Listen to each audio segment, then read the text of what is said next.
मुख्यमंत्री धनंजय मुंडे के शासन को स्वस्थ बैठने नहीं दूंगा, इस विवादित बयान को लेकर राजनीतिक गलियारों में हलचल तेज हुई।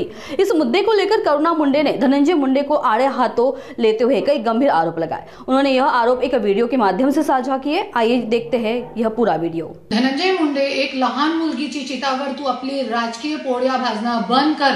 तू म्हणताय शासनाला स्वस्थ बसू देणार नाही। खरंच तुला न्याय द्यायचा आहे तर संपदा मुंडेला तो द्या, पण त्याच्यासोबत वैभवी देशमुखाला न्याय द्या।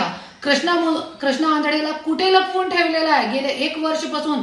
लोकांना सांगा, वाल्मिक कराडला फाशीची सजा झाली पाहिजे, मागणी करा। खरंच जरी तुला न्याय द्यायचा आहे ना, तो सगळ्यांना न्याय द्या आणि स्वतःची बायकोला अगोदर द्या।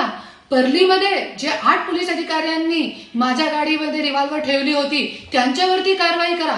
जे पोलीस अधिकाऱ्यांनी मला परली पोलीस स्टेशन मध्ये माझी काय चूक नसताना माझ्यासोबत मारहाण केली होती त्या लोकांवरती कारवाई करा।